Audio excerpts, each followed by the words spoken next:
Namaste. Today we'll talk about some shlokas from Samaveda. First shloka, the continuous shlok number is 34 in Samaveda.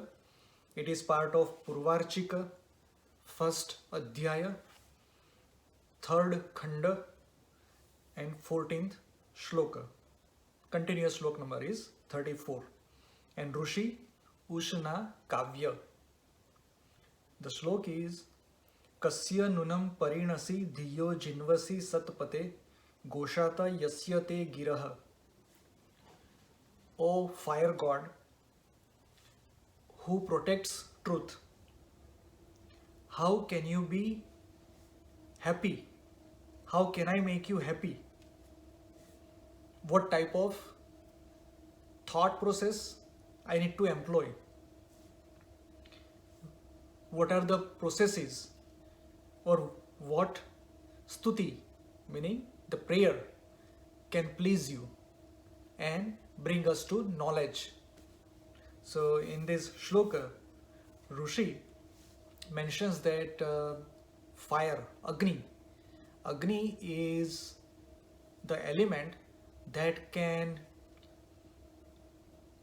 bring truth to its worshipper or a follower, I would say, and can know the ultimate truth, the universal truth, via doing oblation or prayer or fire ceremony. Anything that is related to fire can bring one to the ultimate truth or knowledge. After that, one shloka, the continuous shlok number is 35, and it's fourth khand and first shloka. Rushi Shanyu Barhaspatya. Rushi says, Yajnya vo yagnaye gira cha dakshase vayamamrutam jata vedasam priyam mitram na sham sisham. Again, the translation is, knower of everything, who cannot be destroyed, and who protects us like a friend, that Agni, that fire, we praise. And all the Samaveda singers, all the Rishis who sing these songs of Samaveda, you also employ yourself, engage yourself into these prayers and fire ceremony. So here Agni is again worshipped, which is like a protector, a friend, which knows everything and which is eternal. So that's fire, that when somebody does fire ceremony, that fire is connected with the eternal fire, Agni. And that's how one should do fire ceremony. One should have that feeling, that notion while performing the fire ceremony. That's what Rushi indicates here. In the next shloka, which is continuous shlok number 36, in the same fourth khanda, second shloka, Rushi Bharga Pragatha Pahi no Agna Ekaya Pahyuruta Dvitiyaya Pahi Girbisti Srubhi Rujam Pate Pahi Chatu Sru Bhirvaso. Here Rushi says that fire, Agni, which establishes or creates everything, protect us from your first praise, first stuti.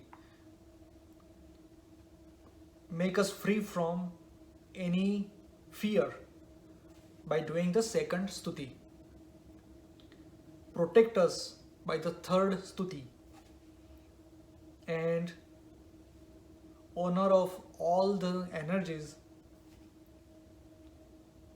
nurture us, nourish us via the fourth stuti.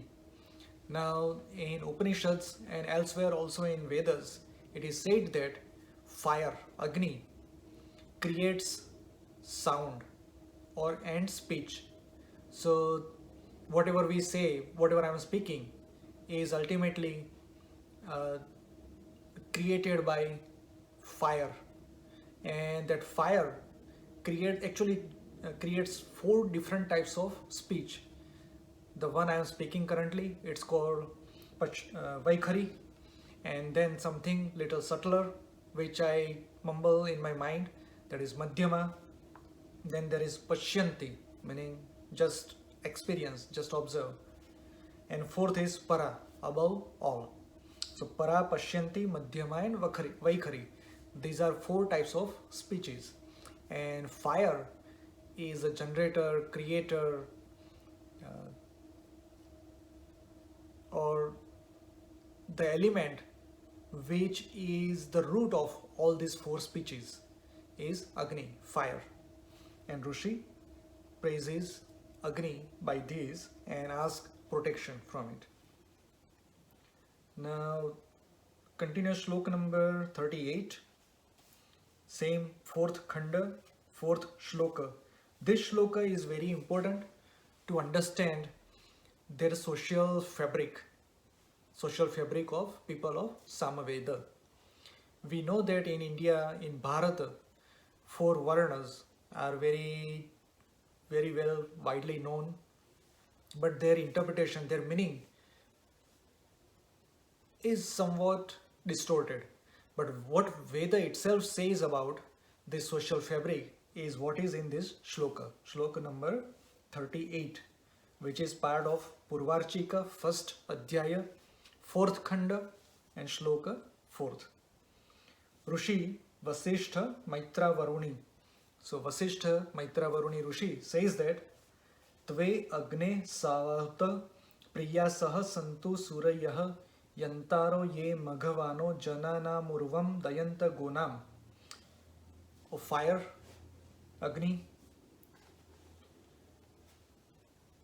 people who worship knowledge, and fire, people who manage wealth, people who manage social fabric or people, and people who protects and nurtures cows. All these four types of people become your praiseworthy, become your graceworthy. That's what Rishi says here.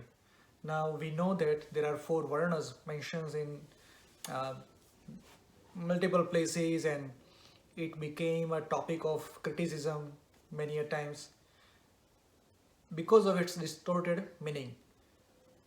Let us understand.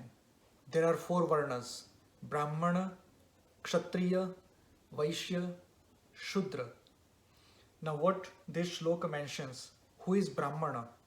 The person who worships knowledge, who studies and expands one's knowledge, and one who does the fire ceremony, meaning yajna, the fire oblation, havana, all those things.